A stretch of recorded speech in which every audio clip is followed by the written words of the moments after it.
geometría, los planos anatómicos y generalidades en anatomía. Entonces ya empezamos a ver la materia como tal, como les decía en la clase pasada. Vamos a tratar de que las clases siempre empiecen a la hora exacta, y van a terminar como a eso de las 8:45 o 9 de la mañana, creo que más. Realmente no suelo tardar más de una hora por clase. Si tienen alguna pregunta, pueden hacerla en cualquier momento. No existe la pregunta tonta. Si no es tonto, que no pregunten. Se pueden preguntar lo que sea en cualquier momento. Así ustedes piensen que es una tontería, es mejor preguntar que quedarse con la duda. Y como les decía, ustedes van entrando apenas y hay muchas palabras que para mí son muy naturales y capaz las digo y entonces no entienden la palabra, ustedes preguntan y ya, con eso saben. Fíjense, como hablábamos la semana pasada, la anatomía humana se desarrolla, los primeros anatomistas la desarrollaron y la describieron a través de los especímenes cadavéricos y a través de la repetición. A pesar de que las estructuras anatómicas que se describen en los libros de texto de anatomía son aquellas que se repiten en la mayoría de estos especímenes cadavéricos o especímenes anatómicos. ¿Qué sucede? Hay variables y no todos tenemos la misma anatomía, pero lo que vemos reflejado en los libros de texto es lo que está en la mayoría de los seres humanos. Por ejemplo, vamos a suponer de que a los huequitos o agujeros los llamamos forámenes. A los huequitos o agujeros se les llama forámenes. Luego vamos a ver la nomenclatura. Yo se les voy a enviar toda la nomenclatura para que les eche una repasadita. O sea, vamos a suponer que los anatomistas en Italia, que fueron uno de los primeros, o en Egipto, que fueron los primeros, empezaron a ver muchos especímenes cadavéricos, muchos cráneos, y veían que todos tenían, por ejemplo, un foramen aquí, el foramen, y le pusieron nombre a ese foramen. Pero vamos a llamarlo foramen supraorbitario, porque está arriba de la órbita. Entonces, pero de repente puede pasar de que de 1010 no tengan ese foramen. Se llaman variantes anatómicas. También puede pasar que no tenga uno, sino tenga dos. Entonces, en los libros de anatomía, si ustedes ven 6, 7 libros, que no los van a ver evidentemente, pero si los llegaran a ver algún día, o a leer los 7, van a ver que de esos 7, quizás 4 o 5 dicen exactamente lo mismo, y el otro no lo dice idéntico a este, sino que generalmente dicen, en algunos libros de texto se describe de esta manera, y acá se describe de la otra manera. ¿Por qué hay que tener eso en cuenta? Porque en la ciencia de la salud nada es exacto. Nada. En odontología, que es una ciencia de la salud, absolutamente nada es exacto. Que digan que este foramen en una parte mide 4 milímetros no significa que en todas las personas mide 4 milímetros, sino que eso es un promedio que se saca evidentemente. De eso vamos a ir hablando en todos los temas, pero siempre tenganlo presente, de que en la anatomía varía muy poco, pero puede variar. ¿Qué es lo que me gusta a mí de la anatomía? Que no tiene otra explicación, es decir, la descripción es esta y es esta aquí, en China, en Japón, en Estados Unidos, en todas partes. Incluso los nombres anatómicos son iguales en todos los idiomas, porque hay una nomenclatura universal anatómica, entonces son iguales en todas partes también.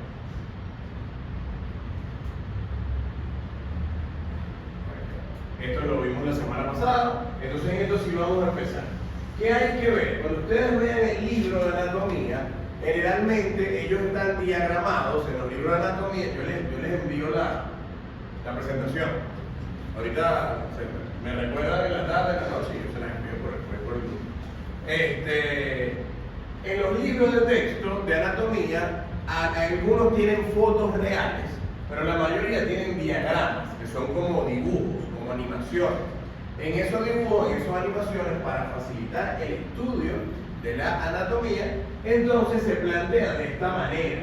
A la arteria, las arterias siempre se colorean de rojo. En la vida real no es así.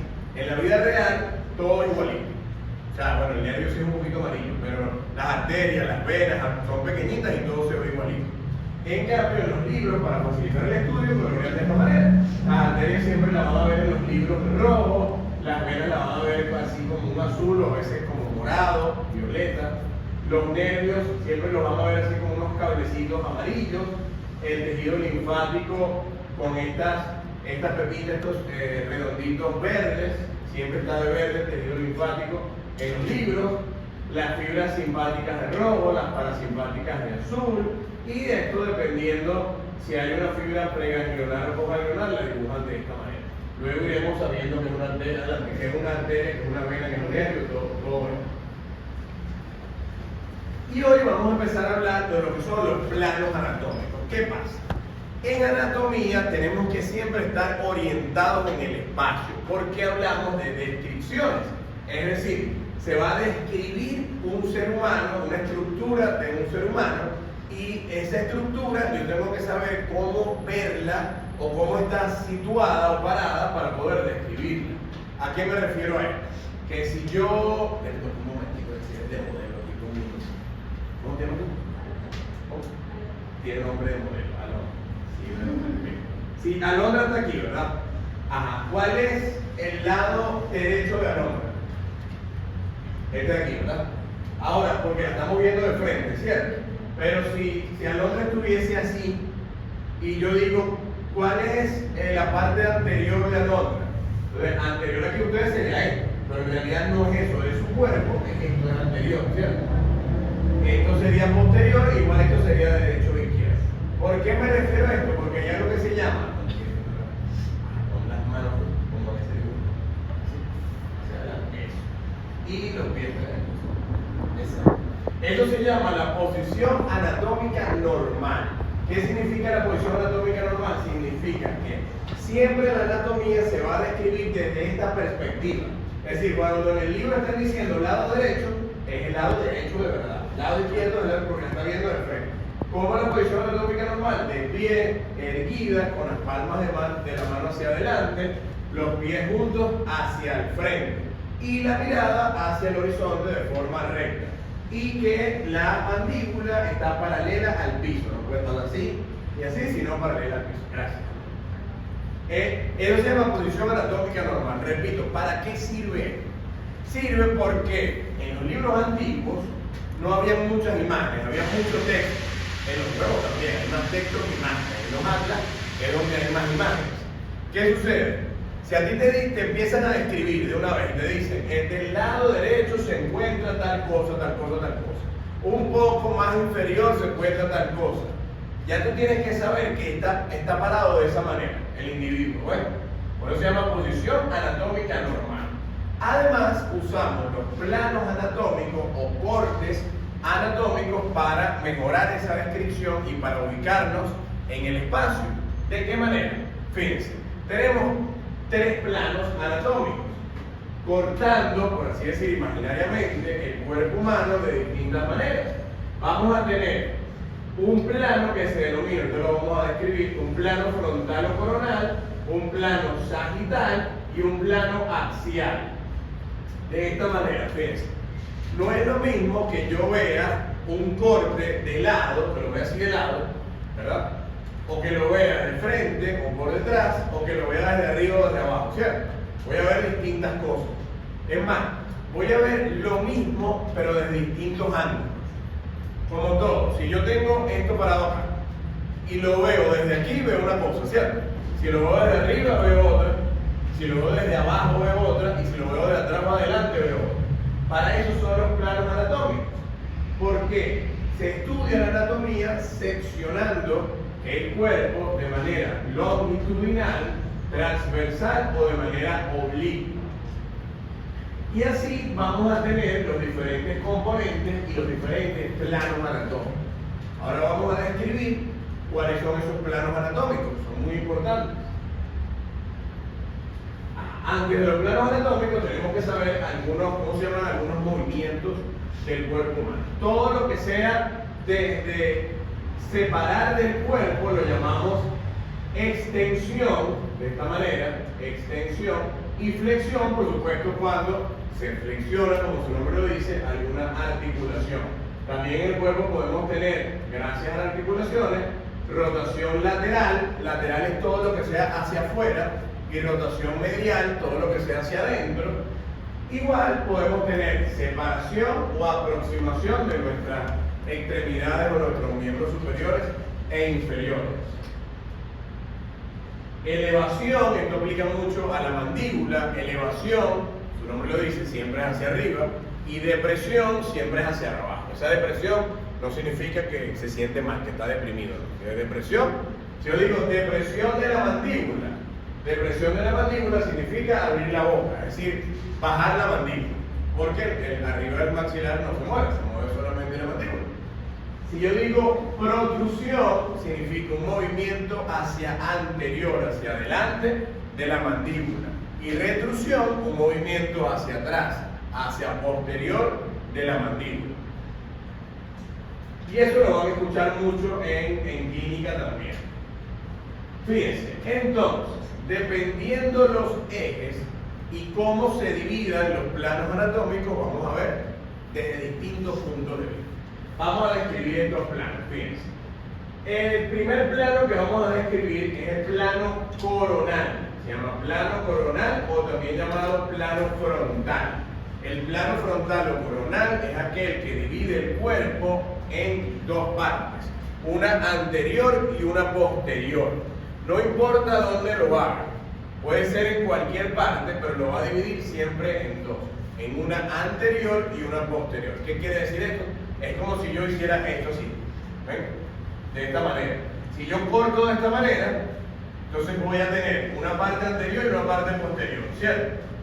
¿Desde qué punto de vista voy a estar viendo yo el cuerpo si lo divido así? ¿Desde dónde lo estoy viendo? Exacto, de frente. Lo estoy viendo desde anterior, de frente siempre.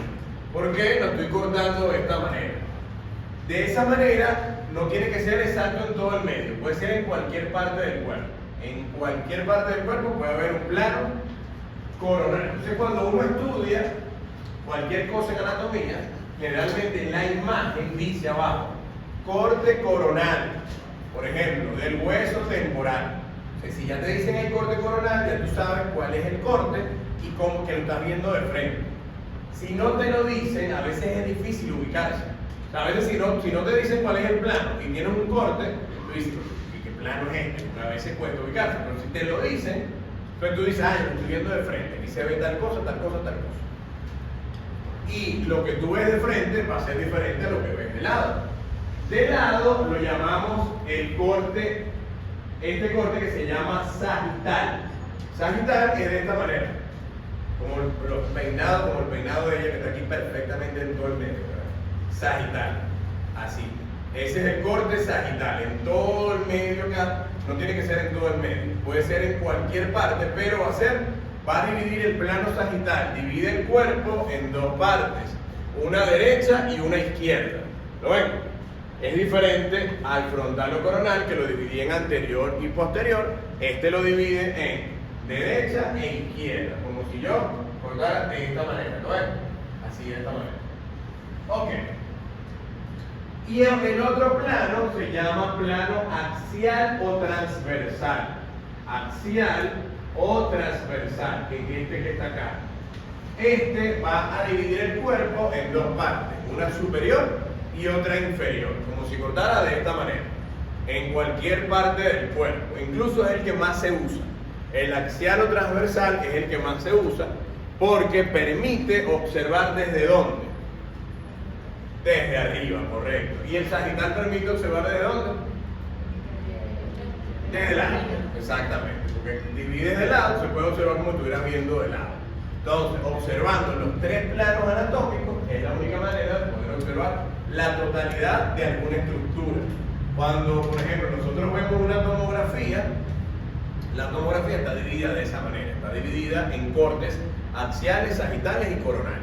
Entonces, observamos desde el corte axial, desde el corte sagital y desde el corte coronal.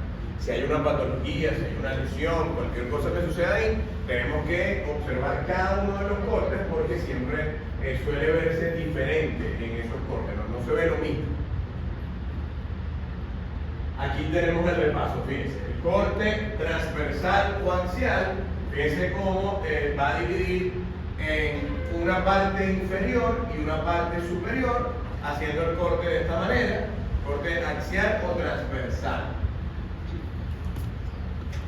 Este sería el corte frontal o coronal, Entonces va a dividir el cuerpo en una parte anterior y una posterior para poder observar el cuerpo entonces desde el frente.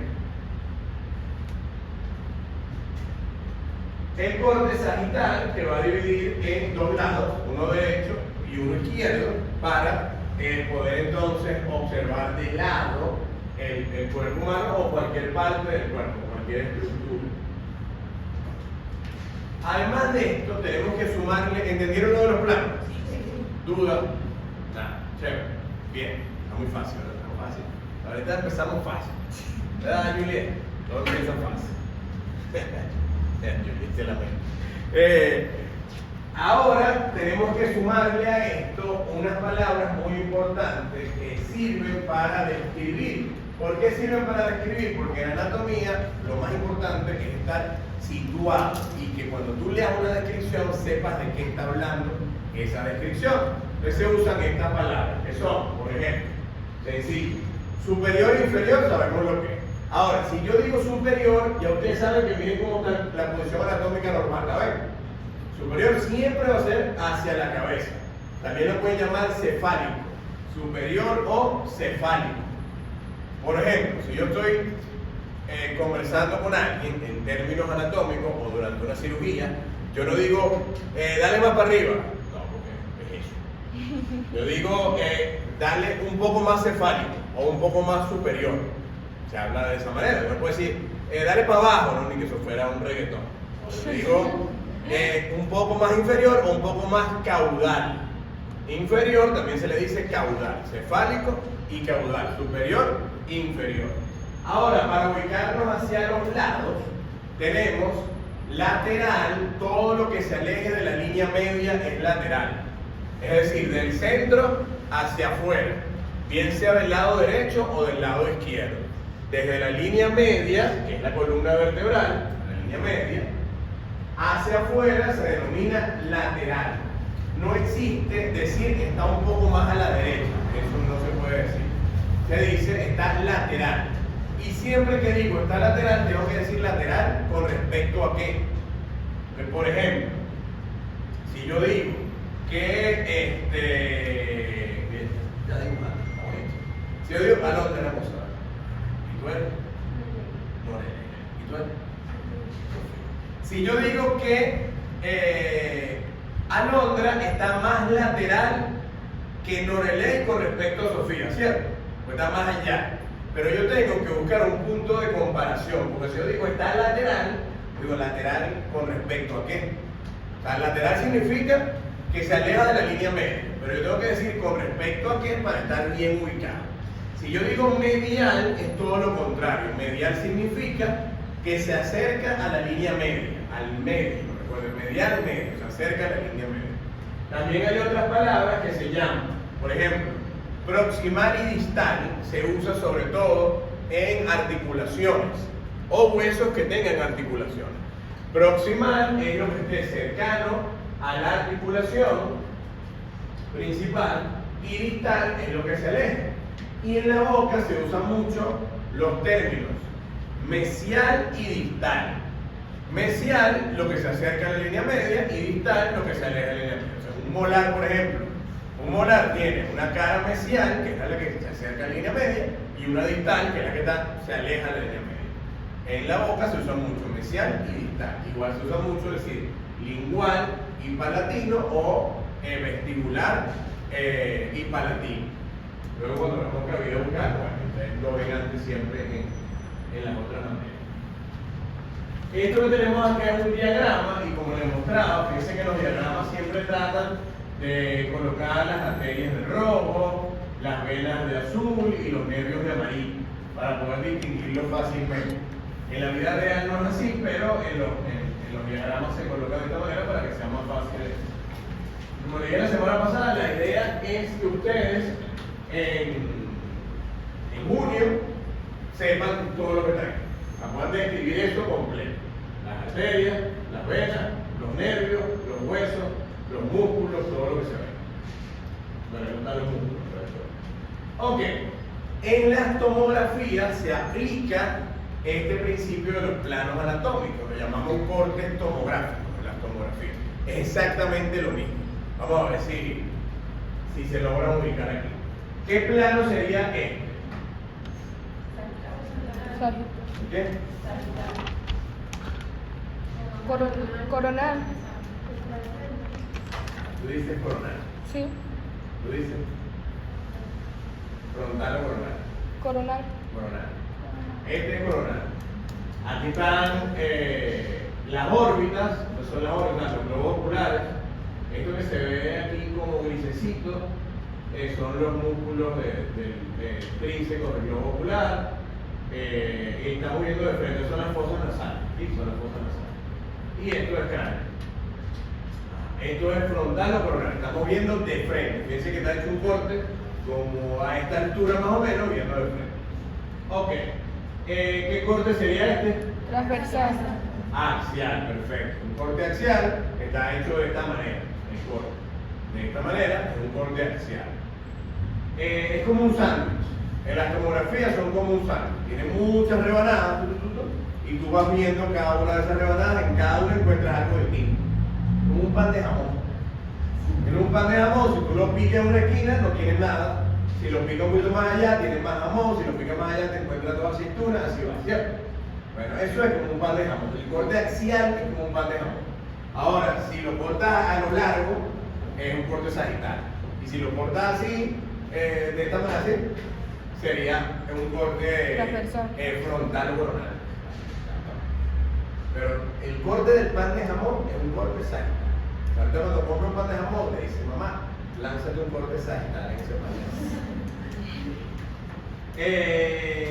Y este que está aquí, pues nos queda solamente uno, que sería el sagital, exactamente, que es de lado, aquí está, bueno, esto que está acá es el hueso nasal, esto que está aquí, el huesito nasal. Los cartílagos nasales no se ven, porque eso es para tejido duro.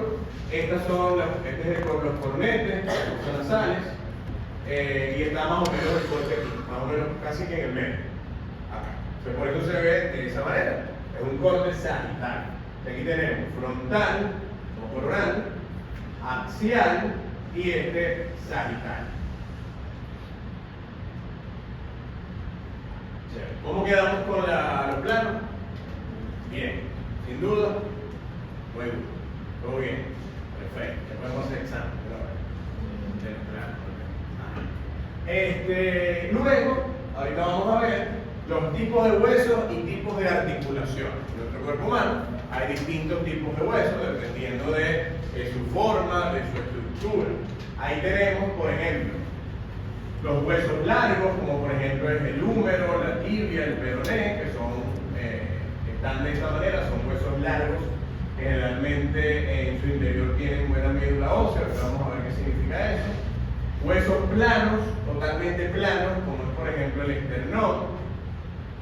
Huesos cortos, que tienen una forma como cúbica, por ejemplo el carpo en la mano. Huesos irregulares, como las vértebras, que todos son, aunque a pesar de que tengan una estructura similar, tienen una forma irregular que no se puede decir si es alargado o si es corto. Y hay un hueso único en el cuerpo, que es la rótula, que se llama hueso sesamoideo. Es el único ejemplo en el cuerpo, es la rótula, el hueso sesamoideo.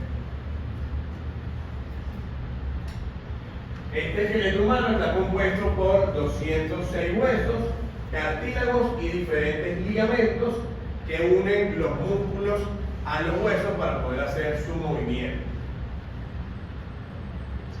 Aquí tenemos otra vez el ejemplo de los tipos de huesos, donde tenemos los huesos planos, huesos cortos, largos, irregulares y el sesamoideo, que es la rótula en la rodilla.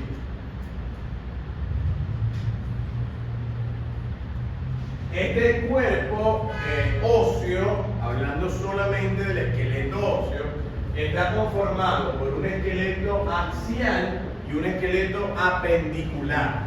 El esqueleto axial es el que está en el medio y es donde se articula o se unen los otros huesos para formar el esqueleto apendicular. Es decir, todo lo que es el esqueleto apendicular depende de la unión al esqueleto axial. En el esqueleto axial vamos a encontrar lo que es la cabeza ósea completa, todo el cráneo y la cara ósea. Luego el esqueleto laríngeo, la caja torácica y la columna vertebral. Eso lo llamamos esqueleto axial. Mientras que el esqueleto apendicular es todo lo que se une a ese esqueleto axial, y ahí vamos a tener la cintura escapular, los miembros superiores, inferiores, y la cintura pelviana. Fíjense que están miembros superiores, inferiores, la cintura escapular y la cintura pelviana. A esto le llamamos esqueleto apendicular.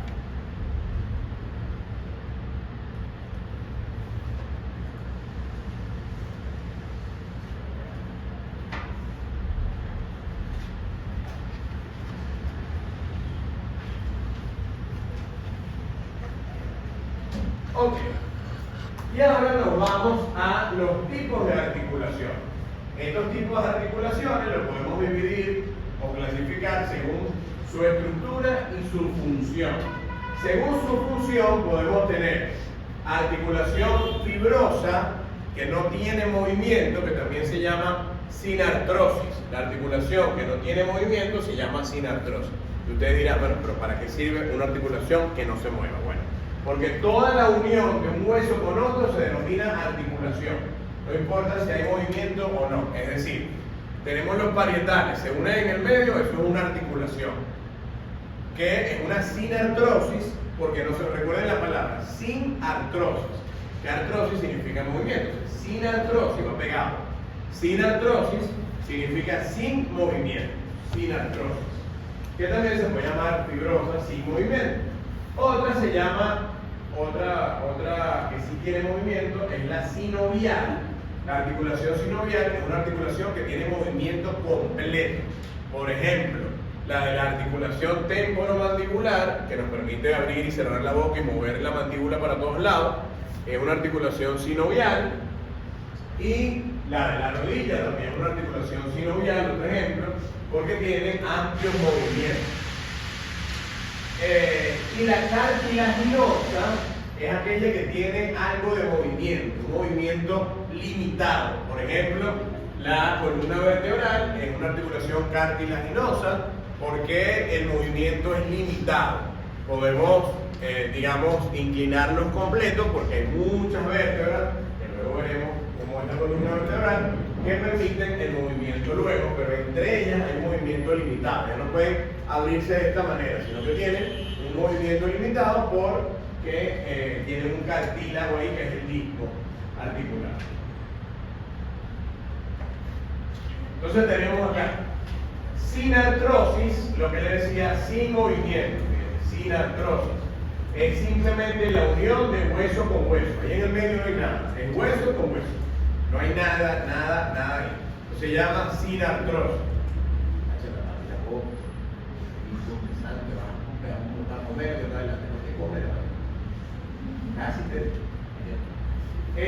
Luego tenemos la articulación anfiartrosis, que tiene escaso movimiento, y diartrosis, movimiento completo.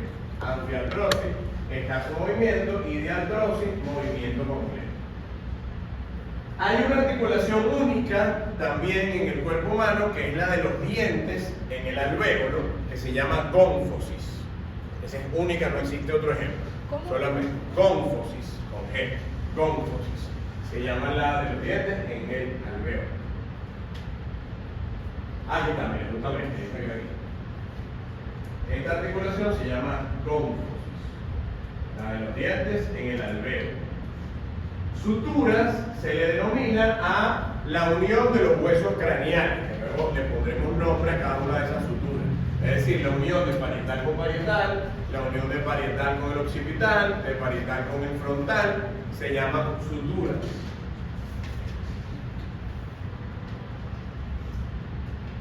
Pues fíjense la diferencia en las articulaciones cartilaginosas, que tenemos la sínfisis, que tiene un movimiento muy limitado, y las sincondrosis, que tienen ligero movimiento, muy tenue el movimiento de la sincondrosis.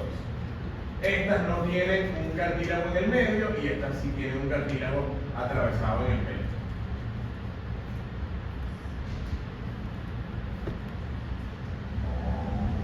Y luego, dentro de las articulaciones sinoviales, también tenemos varios tipos de articulaciones.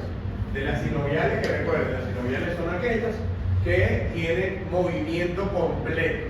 Ahí tenemos la articulación de la mano, los miembros inferiores, las rodillas, las caderas, la articulación temporomandibular. Y ahí vamos a tener diferentes tipos. Tenemos de forma trocoide, de forma troclear, articulaciones en bisagra, en artrosis, condilia y en silla de montar. Por ejemplo, la articulación temporomandibular es una articulación bicondilia, porque tiene dos cóndilos. Es bicondilia, de esta manera. La articulación de la rodilla también es una articulación condilia. Y fíjense, el miembro superior también lo es. Dentro del hueso hay varias estructuras, varios componentes, que luego en histología lo verán de forma detallada, como se llaman las células, cómo está compuesto histológicamente, es decir, microscópicamente, pero macroscópicamente, macroscópico significa que lo podemos ver a simple vista.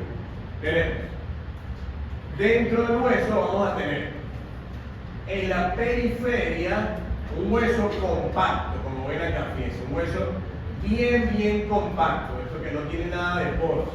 Y dentro vamos a tener un hueso que se denomina esponjoso o trabecular. Esponjoso o trabecular.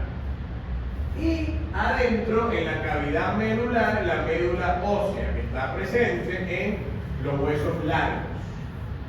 Fíjense de esta manera.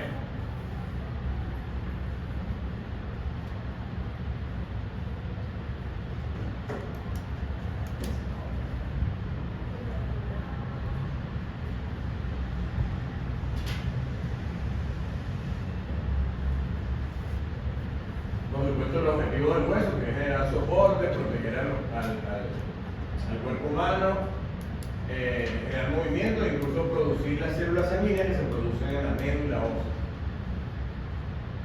Esto es un hueso largo que se divide en diáfisis y epífisis. Diáfisis es la parte central y epífisis, que es la parte lateral. Esto replica en los huesos largos. Si hacemos un corte, vamos a tener el hueso compacto, el periósteo, que el periósteo es la membrana que cubre al hueso compacto, es una membrana como una telita, una membrana que recubre a todo el hueso. Luego tenemos este hueso, que es un hueso bien compacto, cortical, compacto, se puede llamar compacto o cortical. Este está presente en todos los tipos de huesos, es fuerte, denso, tiene poca irrigación sanguínea, se forma a través de estos sistemas, que los van a ver muy bien en histología, se llama el sistema de Havers, y está compuesto por mucha sustancia inorgánica.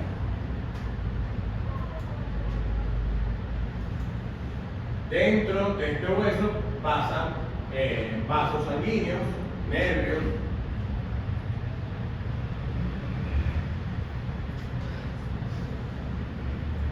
esto, el sistema de Havers, lo van a estudiar bien en histología.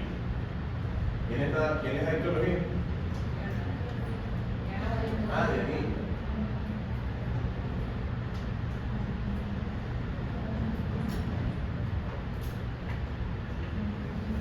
Y esta es el hueso medular o trabecular o esponjoso, lo pueden llamar de esta manera, medular, trabecular o esponjoso. ¿Por qué? Porque tiene trabéculas, que son huequitos, muchos huequitos.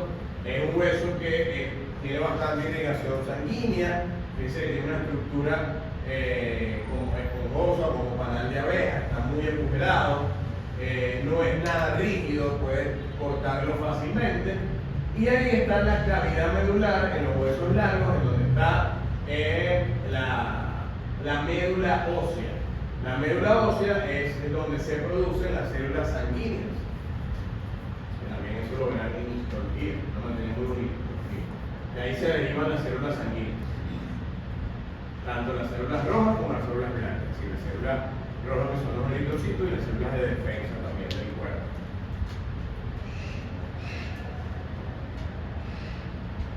Y bueno, hasta ahí llegamos el día de hoy.